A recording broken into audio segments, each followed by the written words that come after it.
Hey everyone, welcome back to Legacy Igniter channel. Today we're diving into something super important and fascinating, the goals of psychological inquiry. See, psychology isn't just about reading minds or solving puzzles of the brain. It's about asking deep questions like what's happening? Why is it happening? Can we predict it? Can we change it? And finally, how can we use this knowledge to make life better? In this video, we'll break it all down into 5 clear goals of psychology: description, explanation, prediction, control, and application. So grab a cup of coffee, sit back, and let's explore the human mind together. Section 1. Description. What's happening?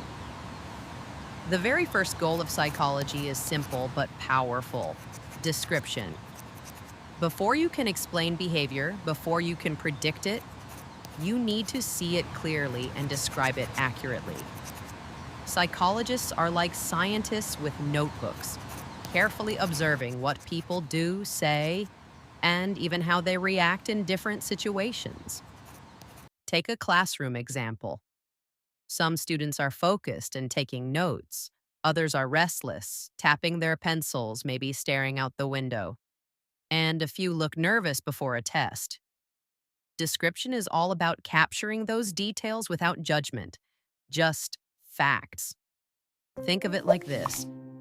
Description is the foundation stone. If you build a house without a solid foundation, it collapses. Same thing with psychology. Without accurate description, everything else falls apart. Section 2. Explanation. Why is it happening? Now comes the next big question. Why? This is where psychologists dig deeper and look for causes and reasons. It's not enough to say, hey, students are nervous. The real challenge is asking, why are they nervous? Maybe it's fear of failure. Maybe it's lack of preparation. Maybe their parents are putting pressure on them. Or maybe it's a mix of all these. Explanation helps us connect the dots. And this is what makes psychology a science. It's not guessing. It's building theories, testing ideas, and slowly uncovering the reasons behind behavior. Without explanation, we're just scratching the surface. With it, we unlock meaning. Section 3. Prediction. What's likely to happen next? Once we know what is happening and why, we can move to the third goal: prediction. Now, this isn't fortune telling. Psychologists don't stare into crystal balls. Instead, they look at patterns and evidence to figure out what's likely to happen. Let's go back to that nervous student. If we know that high levels of stress usually lead to lower test performance, then we can predict that this anxious student may struggle. Predictions in psychology help us prepare. If we can foresee a problem, we can act before it happens. Just imagine if schools could predict which students are at risk of burnout and then step in with support. That's the power of psychological prediction. Section 4. Control. Can we influence behavior? The fourth goal is all about control. And no, it's not about mind control like in movies. In psychology, control means helping people shape behavior in positive ways. Sometimes that means reducing harmful habits.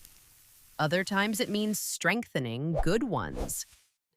For example, therapy can help someone manage anxiety, quit smoking, or break out of destructive thought patterns. It's okay to feel that way. Cognitive And we can behavioral work through this therapy is a together. great example.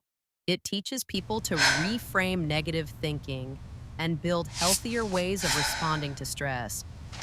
Control makes psychology practical. It's where research turns into real help, where people's lives actually change for the better. Section 5.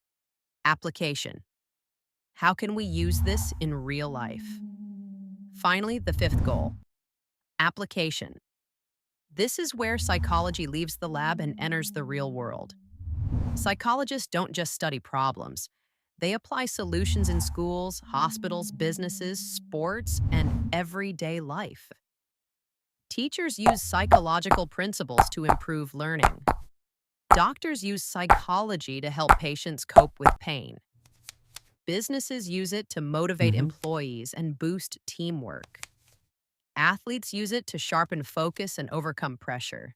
Mm-hmm. And you and I, we use psychology every day, whether it's understanding why we procrastinate, learning how to communicate better, or finding ways to handle stress. Mm-hmm. Application is the proof that psychology matters. It makes life better, healthier, and more meaningful. Conclusion. So let's wrap this up. The 5 main goals of psychological inquiry are: 1. Description, what is happening? 2. Explanation, why is it happening? 3. Prediction, what will happen next? 4. Control, how can we influence or guide behavior? 5. Application, how can we use it to improve life? Together, these goals make psychology a science Psychology in and action. a tool for everyday living. And here's the cool part. The more we understand these goals, Psychology the in action. better we can understand not just others, but ourselves. Like, Thanks share, so much for subscribe. spending time with me today. If you found value in this video, don't forget to hit like, Share, subscribe, and drop a comment. Tell me, which of these 5 goals do you think impacts share, your life subscribe. the most? Until next time, stay curious, stay inspired, Like, and share, keep exploring the subscribe. power of the human mind.